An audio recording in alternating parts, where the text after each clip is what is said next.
Hello friend, welcome to the rail path master channel. Friend देखिए, आज का जो हमारा टॉपिक है वो है स्थापना।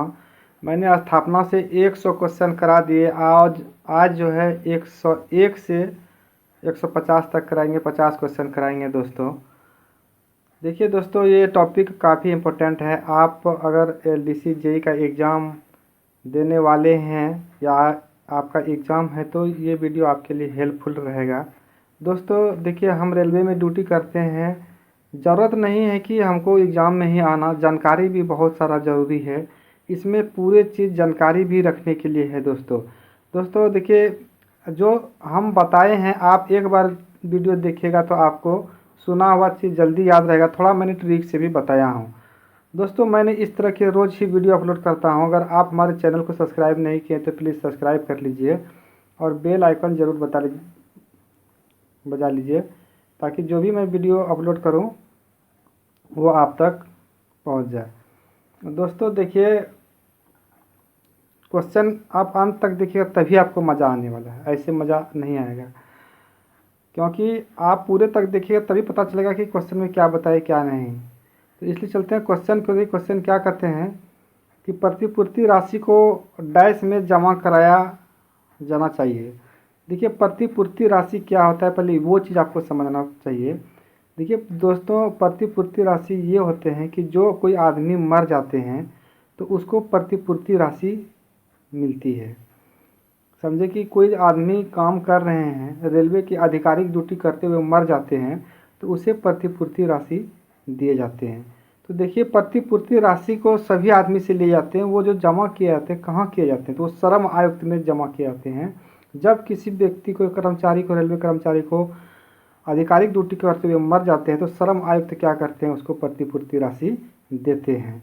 तो इसका जो दोस्तों उत्तर होगा, इसमें श्रम आयुक्त प्रतिपूर्ति राशि को डैश में जमा कराया जाता है, तो श्रम आयुक्त इसका सही उत्तर होंगे दोस्तों। सी नंबर इसका उत्तर सही हो जाएगा।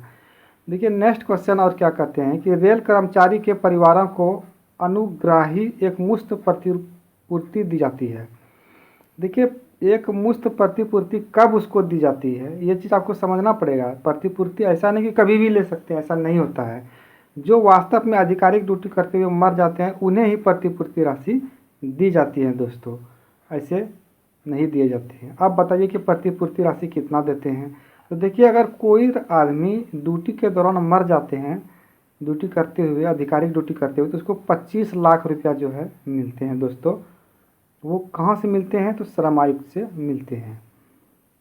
नेक्स्ट क्वेश्चन है, ड्यूटी के दौरान दुर्घटना के कारण होने वाली मृत्यु के लिए भुगतान की जाने वाली अनुग्रह एकमुश्त राशि कितना है। अगर समझिए कि ड्यूटी के दौरान आपकी मृत्यु हो जाती है तो आपको कितना पैसे मिलेंगे, तो वो दोस्तों 25 लाख रुपये आपको पैसे मिलेंगे। तो इसका क्या हो जाएगा, ये नंबर उत्तर सही हो जाएंगे दोस्तों। आशा करता हूँ कि इतना क्वेश्चन आपको समझ में आ गए होंगे। दोस्तों अगर आप हमारे चैनल को सब्सक्राइब नहीं किए तो प्लीज़ सब्सक्राइब कर लीजिए। इस तरह की वीडियो हम रोज़ अपलोड करते हैं। चलते हैं नेक्स्ट क्वेश्चन की ओर। नेक्स्ट क्वेश्चन देखिए दोस्तों, क्या कहते हैं कि यहाँ पे कि डैश रेल सेवकों को सेवा से सेवानिवृत्ति होने पर पेंशन भुगतान किया जाता है। देखिए, रेलवे सेवक को सेवा से सेवानिवृत्ति होने पर पेंशन भुगतान किया जाता है। अब देखिए, सेवा से सेवानिवृत्ति रिटायरमेंट हो गए तो पेंशन भुगतान करेगा। ये जो है 1/1/2004 के पहले जो आदमी ज्वाइनिंग किए हैं उन्हीं को मिलेगा। इसके बाद में अगर करेंगे तो नहीं मिलेगा, यानी पहले वाले को मिलेगा। यहाँ पूर्व याद रखिएगा कि 1/1/2004 से जो इनके पहले ज्वाइनिंग किए हैं उन्हीं को पेंशन मिलेंगे। इसके बाद पेंशन हटा दिए गए हैं। फिर कहता है पेंशन किस शर्त पर है, यानी पेंशन डैश की शर्त पर है, यानी पेंशन किस शर्त पे है। तो पेंशन देखिए जो है वो भविष्य में एक अच्छा आचरण बना हुआ है। अगर हम रिटायर्ड कर गए, अगर समझिए कि लाइफ में पैसा नहीं बचा सके तो कम से कम लास्ट टाइम में आदमी बैठ के भी खाते हैं, वो एक सहारा बन जाते हैं। तो इसलिए पेंशन जो है भविष्य में एक अच्छा आचरण है। तो ये नंबर इसका उत्तर सही है दोस्तों। फिर कहते हैं कि अर्धवार्षिकता पेंशन का भुगतान उन्हें किया जाता है जो न्यूनतम डैश अर्हक सेवा पूरी सेवानिवृत्ति होते हैं। देखिए, अर्धवार्षिकता पेंशन वो होता है जो कि अर्धवार्षिकता पेंशन भी आप ले सकते हैं, लेकिन उसके लिए आपकी ड्यूटी कितना होना चाहिए, 10 साल ड्यूटी होना चाहिए, तभी आप ले सकते हैं। फिर कहते हैं 1/1/2006 से पेंशन की राशि का भुगतान सेवानिवृत्ति के समय आखिरी माह के वेतन के डैश से कम नहीं होना चाहिए। देखिए यहाँ पे 1/1/2006 से एक रूल्स लागू किए हैं कि आपको अगर समझिए कि पेंशन मिलने के लायक है, आप 1/1/2004 से पहले ज्वाइनिंग किए हैं, तो आखिरी माह से आपका आखिरी माह का जो वेतन है उनके 50% से कम नहीं होना चाहिए। 50% से कम नहीं होना चाहिए, इन्होंने ये रूल्स के अनुसार बोले हैं। फिर कहते हैं कि सेवानिवृत्ति के समय डैश दिनों की औसत वेतन छुट्टी व अर्ध औसत वेतन छुट्टी का नकदीकरण दिया जाता है। देखिए सेवानिवृत्ति के समय कितने दिनों की औसत वेतन छुट्टी व अर्ध औसत वेतन छुट्टी, यहाँ पे देखिए औसत वेतन छुट्टी और अर्ध औसत वेतन छुट्टी की बात की है, यानी LAP का बात किए गए हैं और LHAP के बात किए गए हैं दोस्तों। ये दो चीज़ का बात की कि आप ये दोनों छुट्टी को पैसा बना सकते हैं, कितना दिन जमा कर सकते हैं, तो 300 दिन दोस्तों आप ये जमा करके LAP और LHAP दोनों को जमा करके आप 300 दिन तक का नकदीकरण कर सकते हैं। दोस्तों यहाँ पे LAP का बात हुई है, तो LAP का जो फुल फॉर्म होते हैं तो लीव ऑन एवरेज पे होते हैं, और LHAP का जो फुल फॉर्म होता है लीव ऑन हाल्फ एवरेज पे दोस्तों इसका फुल फॉर्म होते हैं। अब यहाँ पे देखते हैं दोस्तों कि ये क्या कहते हैं कि उपदान की अधिकतम राशि डैश से अधिक नहीं होना चाहिए। यानी उपदान मतलब से क्या होते हैं, एक होता है देखिए 20 लाख तो इसका सही उत्तर होता है, लेकिन उपदान समझ लीजिए दोस्तों, जैसे कि आप रिटायर्ड कर रहे हैं तो उस टाइम जो पैसे मिलने वाले हैं तो उसी को उपदान राशि बोलते हैं दोस्तों। फिर कहते हैं सक्षम पदाधिकारी द्वारा डैश को अनुकंपा भत्ता की मंजूरी दी जा सकती है। तो देखिए अनुकंपा भत्ता का मंजूरी किसे दिए जाते हैं, अनुकंपा भत्ता का जो मंजूरी देते हैं तो रेल सेवक जिसे सेवा से हटाया या बर्खास्त किया गया, रेल सेवक जिसे सेवा से हटाया या बर्खास्त किया गया उसे जो है अनुकंपा भत्ता का मंजूरी दिया जाता है। चलते हैं नेक्स्ट क्वेश्चन की ओर। नेक्स्ट क्वेश्चन कहते हैं कि 7वें वेतन आयोग के अनुसार न्यूनतम पेंशन कितना है। देखिए 7वें न्यूनतम पेंशन के बात किए गए हैं, 7वें वेतन आयोग जो है, तो 7वें वेतन में न्यूनतम पेंशन कम से कम पेंशन 9,000 तो होना ही चाहिए। 9,000 से क्या कम होगा, बोलिए 9,000 तो होना ही चाहिए कम से कम, तो न्यूनतम पेंशन कितना है 9,000। फिर कहता है कि deposit linked insurance scheme dash के साथ जुड़ी हुई है और अधिकतम 60,000 की शर्त पर कर्मचारी के डैश को भुगतान की जाती है। तो ये जो है मृत कर्मचारी के भविष्य निधि बकाया परिवार, ये नंबर उत्तर इसका सही होते हैं। नेक्स्ट क्वेश्चन कहते हैं कि पेंशन की अधिकतम राशि जिसका सारांशीकरण किया जा सकता है। तो देखिए पेंशन का अधिकतम राशि सारांशीकरण का अगर बात करें तो वो 40% का सारांशीकरण किया जाता है दोस्तों। यहाँ पे सारांशीकरण याद रखना है आपको कि सारांशीकरण जो होता है कितने % का होता है, वो 40% का होता है, ये चीज़ आपको याद रखना है। और आप सारांशीकरण का मतलब ये हुआ कि आप जितना भी पैसे कमा रहे हैं इसके 40% आप जो है कहीं भी लगा सकते हैं, जमा कर सकते हैं, फिक्स डिपॉजिट, कुछ भी जो भी आपके मन में है वो कर सकते हैं। फिर कहते हैं कि परिवार पेंशन सेवानिवृत्ति या मृत्यु के समय कर्मचारी के वेतन मान के न्यूनतम के %% से कम नहीं होनी चाहिए। देखिए परिवार पेंशन सेवानिवृत्ति परिवार पेंशन जो है या तो आप रिटायर्ड कर गए या तो मृत्यु हो गया, तो कम से कम यहाँ पे न्यूनतम पूछे गए हैं, तो न्यूनतम कितना होना चाहिए, 30% तो होना ही चाहिए दोस्तों। फिर यहाँ पे कहते हैं कि बढ़ाई गई पेंशन या सेवानिवृत्ति या मृत्यु के समय कर्मचारी के वेतन के न्यूनतम डैश से कम नहीं होना चाहिए। अगर बढ़ाई गई बात बोले तो देखिए ये न्यूनतम है 30% और अधिकतम जो है वो कितना है 50% ही है ये दोस्तों, ये 50%। बढ़ाई गई पेंशन सेवानिवृत्ति मृत्यु कर्मचारी के वेतनमान के न्यूनतम से डैश से कम नहीं होना चाहिए, तो कम नहीं होना चाहिए, अधिकतम ही होगा ना, तो कितना 50% होगा, तो 30% देखिए यहाँ पे न्यूनतम याद रखिएगा। यहाँ पे थोड़ा सा क्वेश्चन पे यहाँ पे न्यूनतम लिख करके नहीं होना चाहिए लिख दिया, इसका मतलब ये अधिकतम हो गया, तो 30% 50% का सही उत्तर हो गया। फिर होता है कि पेंशनर डैश वर्षों की समाप्ति के बाद अपनी सारांशीकरण पेंशन को बहाल करने का हकदार है। देखिए एक होता है सारांशीकरण पेंशन, यहाँ पे सिर्फ सारांशीकरण था। सारांशीकरण का मतलब हो गया कि आप कहीं भी पैसा अपने इनकम का 40% लगा सकते हैं, लेकिन यहाँ पे सारांशीकृत पेंशन है।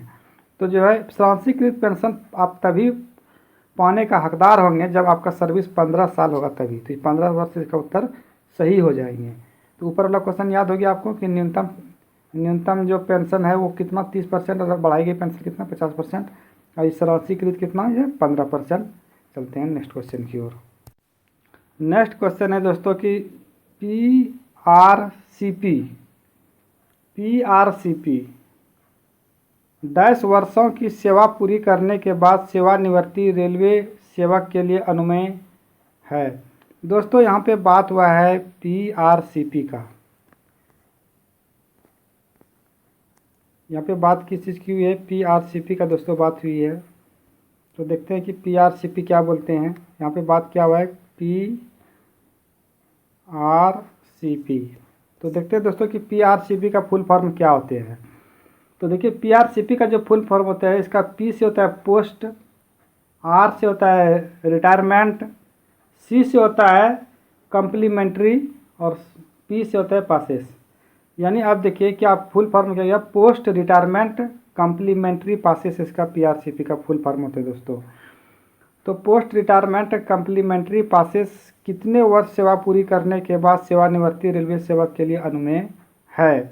तो देखिए आपके पीआरसीपी पास जो मिलेंगे दोस्तों वो 20 साल सेवा करने के बाद ही आपको ये मिलेंगे दोस्तों। ये एक पास है पीआरसीपी दोस्तों, पासेस है ये।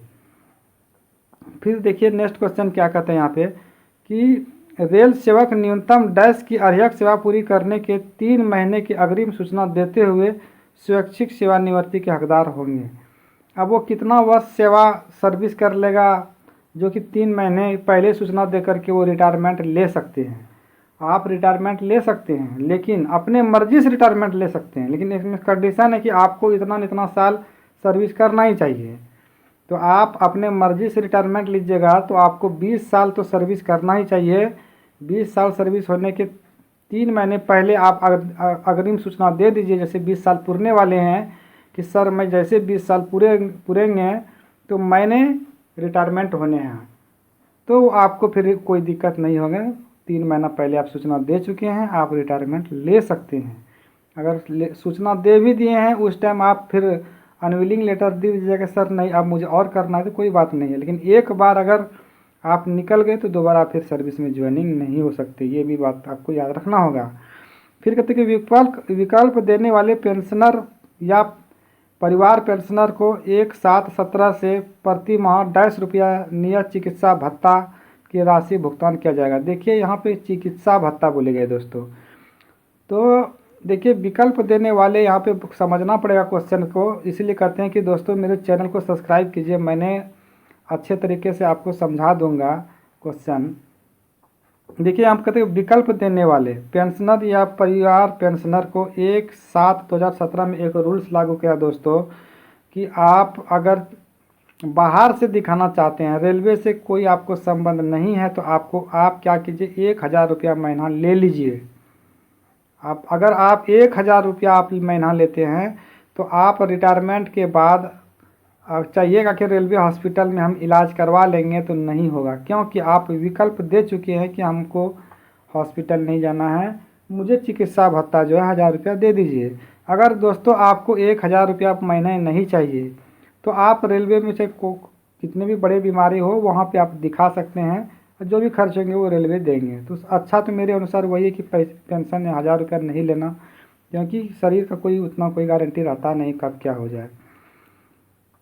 तो देखिए दोस्तों ये क्या है कि विकल्प देने वाले को क्या है चिकित्सा भत्ता कितना मिलते हैं दोस्तों, तो वो मिलते हैं 1000 रुपया पर मंथ।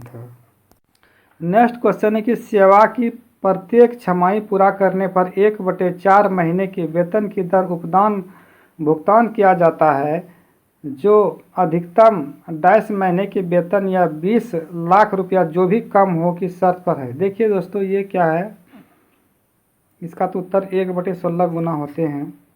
यहाँ पे कहता है कि देखिए सेवा की प्रत्येक छमाही पूरा करने पर 1/4 महीने की वेतन की दर, एक ये फार्मूला आते हैं उससे अनुसार ये निकालते हैं, वो मैं एक बार बता दूंगा कि ये कैसे होता है दोस्तों। देखिए नेक्स्ट क्वेश्चन कहते हैं कि रेल सेवक को लापता होने पर रेलवे क्वार्टर के रोक रखने की अवधि डैश महीने तक। अगर समझिए कि रेलवे सेवक जो है वो लापता हो गए हैं, नहीं मिल रहा है, तो 36 महीने तक वो क्वार्टर पे रोक लगा सकते हैं। 3 साल तक आपको क्वार्टर से कोई नहीं निकाल सकते हैं अगर लापता हो गए हैं। तो अगर 3 साल तक उसका कोई खोज खबर नहीं मिला तो फिर वो निकाल देंगे, लेकिन 3 साल तक तो ये है कि लापता होने पर रेलवे क्वार्टर आपका जहाँ पे रहते हैं वहाँ पे रहने देंगे। फिर कहते हैं कि सुविधा पास की वैधता होती है। देखिए, सुविधा पास की वैधता जो होती है 5 महीने के होते हैं। पास पीटीओ जितने भी है सबके 5 महीने होते हैं। फिर कहते हैं कि सुविधा टिकट आदेश, यानी ये गया पीटीओ दोस्तों हो गया, ये भी 5 महीने के होते हैं। तो पास के भी 5 महीने होते हैं, पीटीओ के भी 5 महीने होते हैं। फिर कहते हैं कि 3.5 वर्ष की सेवा पूरी करने पर एक रेल कर्मचारी डैश सेट सुविधा पास के लिए पात्र है। देखिए, यहाँ पे 3.5 वर्ष सेवा पूरी कर ले, 1.5 वर्ष कर ले, 4.5 वर्ष कर ले, वो कुछ भी नहीं। जब तक आप 5 वर्ष सेवा नहीं कर लेंगे तब तक आपको एक ही सेट मिलेगा। 5 वर्ष के बाद आपको 3 सेट मिलेगा। तो यहाँ पे 3.5 बोले हैं, इसलिए 1 सेट ही इनको मिलेंगे, क्योंकि 5 पूरा नहीं किए हैं ना इन्होंने। फिर कहते हैं कि 6 वर्ष की सेवा पूरी करने पर एक रेल कर्मचारी को सुविधा पास, देखिए यहाँ पे 5 से अधिक हो गया, 6 हो गया, तो जाहिर सी बात है इसको 3 सेट मिलेगा। तो 3 सेट इसका उत्तर सुविधा पास। अगर 6 साल कोई सर्विस पूरी कर लेती है तो उसको 3 सेट सुविधा पास मिलेंगे। नेक्स्ट क्वेश्चन कहते हैं कि एक पास पीटीओ में अधिकतम कितने आश्रितों को शामिल किया जाता है।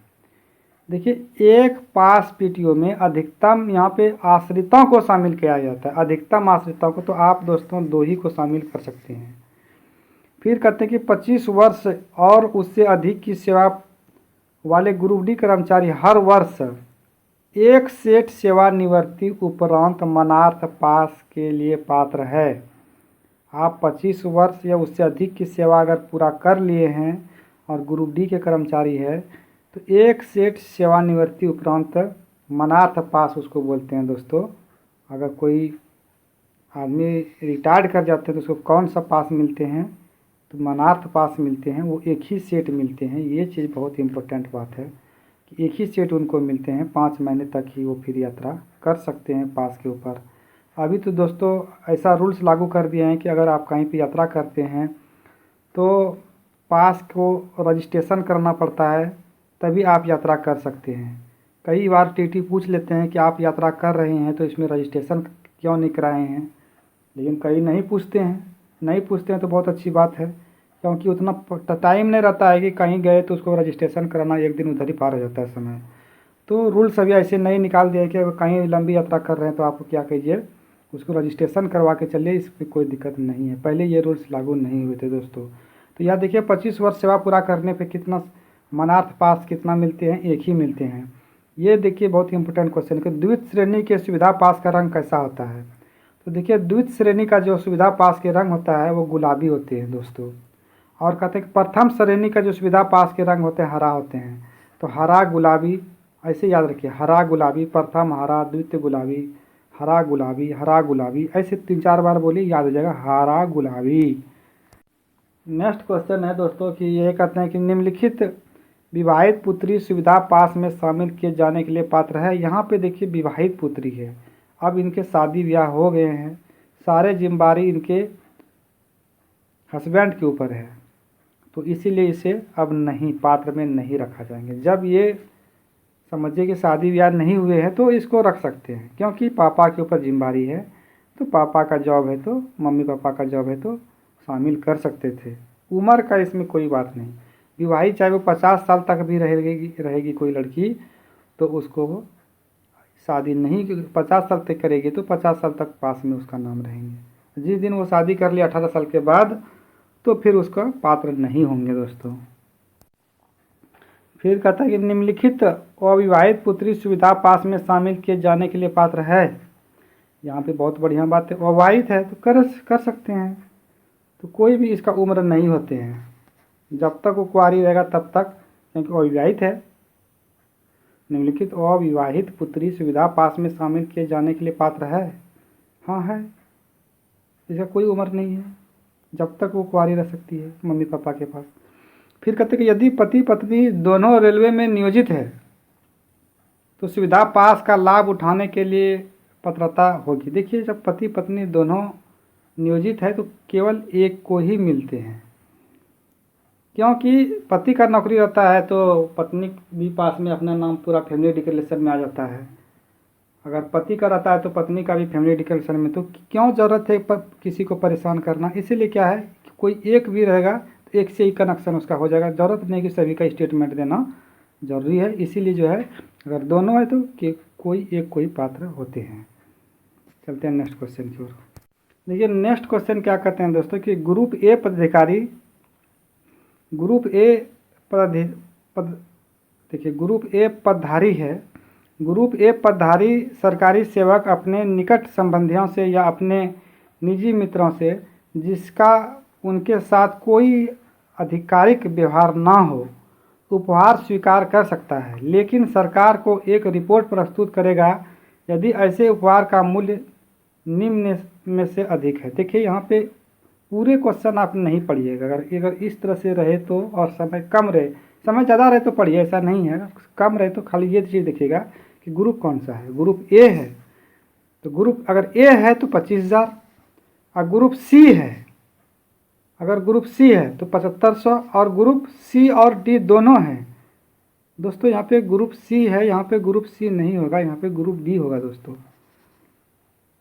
तो कितना हो जाएगा 7500, और ग्रुप सी डी रहे तो 500 होगा दोस्तों। तो याद रखिए, ए के लिए कितना है 25,000, बी के लिए कितना है 7500, और सी डी के लिए कितना है 500। ये चीज़ आपको याद रखना है। नेक्स्ट क्वेश्चन कहते हैं कि जब कर्मचारी को निलंबनाधीन रखा जाता है तो वह डैश का पात्र होते हैं। देखिए, कोई कर्मचारी को अगर सस्पेंड कर दिए जाते हैं तो वो उनको क्या मिलना चाहिए, तो उसको निर्वाह भत्ता मिलते हैं दोस्तों। कभी भी याद रखिए, कुछ न कुछ तो मिलते ही हैं, ऐसा नहीं कि पूरे निकाल ही देते हैं उसको। फिर कहते हैं कि एक सेवारत रेल सेवक को बचाव काउंसलर के रूप में कार्य करने की अनुमति दी जा सकती है। तो देखिए, बचाव काउंसलर के रूप में 2 मामले में उसको दिए जाते हैं, तो 2 मामला इसके सही हो जाएंगे। फिर कहते हैं कि निर्वाह भत्ते में से कौन सी कटौती नहीं की जाती है, तो भविष्य निधि अंशदान जो है ये नहीं किया जाता है। भविष्य निधि अंशदान क्या है, जो रिटायरमेंट के जो पैसे वगैरह होते हैं वो जो है निर्वाह भत्ते में नहीं किया। निर्वाह भत्ते दोस्तों किसे मिलते हैं, किसी भी कर्मचारी को सस्पेंड कर देते हैं, कुछ ऑफिस में बिठा के रखते हैं कुछ गलती की वजह से, तो उसे निर्वाह भत्ते दिए जाते हैं। लेकिन निर्वाह भत्ते में कुछ पैसे कट होते हैं, उसमें मेन चीज़ जो होता है कि भविष्य निधि वो कट नहीं करते हैं।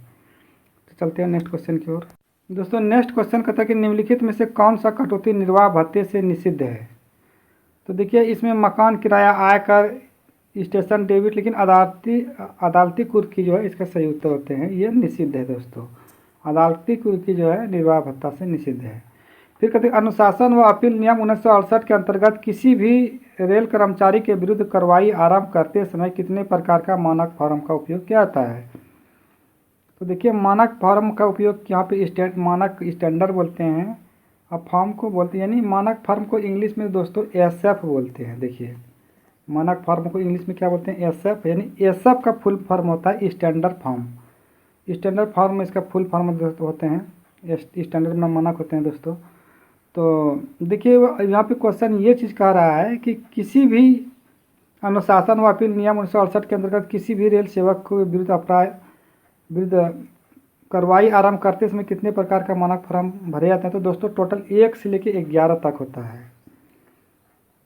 उसी प्रकार कहता है कि अनिवार्य सेवानिवृत्ति सेवा से हटाना या बर्खास्त करने के शास्त्री निम्नलिखित अधिकारियों द्वारा आरोपित किया जाता है। देखिए, अगर किसी भी कर्मचारी को सेवा से निकालने जा रहे हैं, सेवा से हटाने जा रहे हैं, तो वो रिटायरमेंट करवाने उनको चाहते हैं, तो जो नियुक्ता पदाधिकारी है वही उसको निकाल सकते हैं, जो नियुक्ति की है वही निकाल सकते हैं, दूसरे किसी को भी उतना पावर नहीं है दोस्तों। और इसमें एक्स्ट्रा फैक्ट ये जान लीजिए कि अनिवार्य सेवानिवृत्ति, यानी आप कोई बड़ी सी गलती कर दिए हैं, आपको अनिवार्य सेवानिवृत्ति कर दिए हैं या तो सेवा से हटा रहे हैं, तो नियुक्ता पदाधिकारी आपको हटा सकते हैं। लेकिन दोस्तों, एक बात जान लीजिए कि इतना आसानी से नहीं हटाते हैं, उसके काफ़ी जांच होते हैं।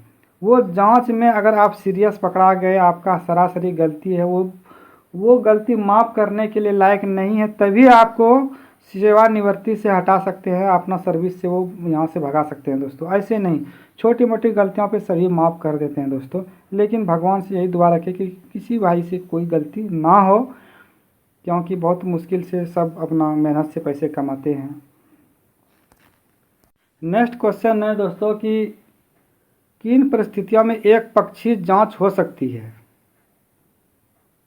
तो देखिए, अगर आरोपित पदाधिकारी के आईओ के समक्ष 2 से अधिक बार उपस्थिति नहीं होते हैं, 2 से अधिक बार उपस्थिति होना ही चाहिए, तब एक पक्षीय जांच नहीं होते हैं। तो ये ए नंबर इसका उत्तर सही हो जाएंगे दोस्तों कि किन परिस्थिति में एक पक्षीय जांच हो सकती है, यानी आरोपित अधिकारी के आईओ के समक्ष 2 से अधिक बार उपस्थिति नहीं होने पर। फिर कहते हैं कि पास पीटीओ को रोकने की शास्ति से क्या रेलवे कर्मचारी की पदोन्नति प्रभावित होगी। देखिए, पास पीटीओ रोकने से रेलवे कर्मचारी का जो प्रमोशन है वो नहीं रुकते हैं दोस्तों। अगर आपको छोटी मोटी गलती हो जाती है तो सर को पहले बोलिए कि सर प्लीज़ माफ़ कर दीजिए, अगली बार से ऐसे गलती नहीं करेंगे। अगर नहीं ही मानते हैं तो क्या कीजिए कि बोलिए कि सर एक काम तो ये तो मान लीजिए कि मेरा पास पीटीओ रोक लीजिए, हम कहीं नहीं जाएंगे, सिर्फ ड्यूटी ही करेंगे, और जाएंगे भी तो अपने पैसे से जाएंगे। तो इससे क्या है, जो आपको प्रमोशन आगे मिलने वाले हैं उससे कोई दिक्कत नहीं होगा। तो बी नंबर उत्तर सही हो जाएगा। फिर कहते हैं कि निम्नलिखित में से किसे अनुशासन व अपील नियम 1968 के अंतर्गत शास्ति नहीं कहा गया है। देखिए दोस्तों, शास्ति निलंबन को शास्ति नहीं कहते, तो इसका निलंबन जो है उत्तर सही हो जाएंगे दोस्तों कि निलंबन जो है वो शास्ति नहीं है। निलंबन क्या है, शास्ति नहीं है।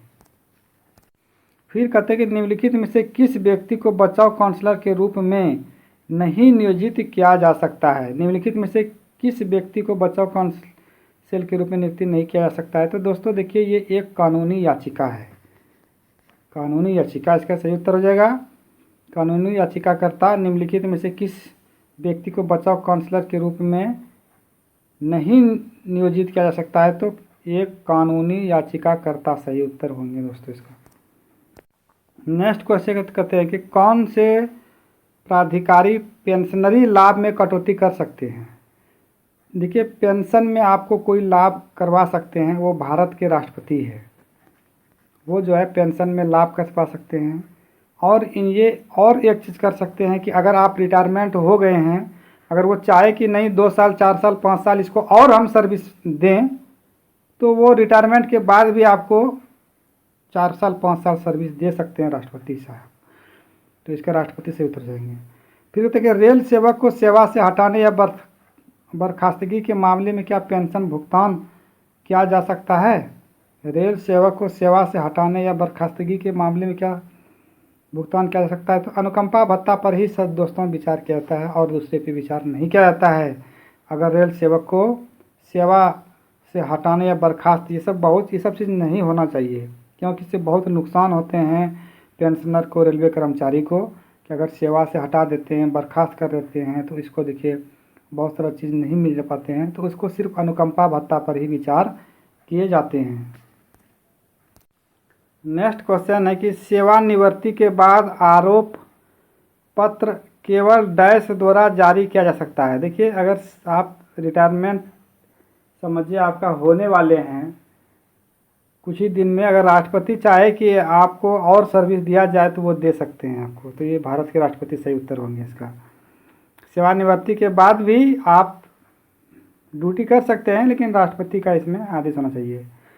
तो चलिए नेक्स्ट क्वेश्चन कहते हैं कौन सी शास्ति पदोन्नति को प्रभावित नहीं करती है। तो देखिए, इसमें बहुत सारे शास्ति दिए गए हैं, लेकिन अगर पास पीटीओ का आपको रोक दिया जाए कुछ, तो उसमें पदोन्नति प्रभावित नहीं होते हैं। ए नंबर इसका उत्तर सही हो जाएंगे। नेक्स्ट क्वेश्चन है कि जांच पड़ताल की आवश्यकता नहीं होती जब एक कर्मचारी आपराधिक आरोप दोष सिद्ध हो, यानी वो दोष सिद्ध मतलब से दोष नहीं हो, दोष सिद्ध का मतलब यही हो गया, तब उसमें जांच पड़ताल नहीं होगा दोस्तों। जांच पड़ताल की आवश्यकता नहीं होती जब एक कर्मचारी आपराधिक आरोप दोष सिद्ध नहीं हो। फिर कहते हैं कि 7वें वेतन आयोग के अनुसार लेवल 7 से लेकर 10 के कर्मचारियों के लिए आर ये लिखा गया है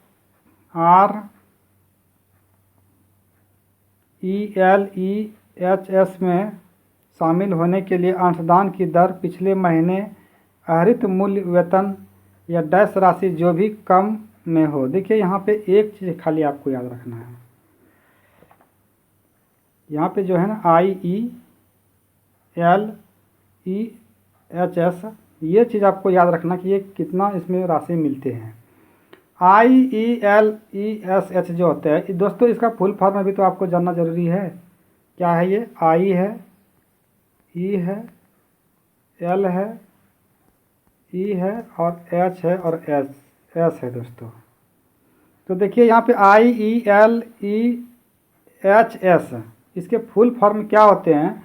देखिए ये कहता है कि international English language testing system ये होते हैं दोस्तों।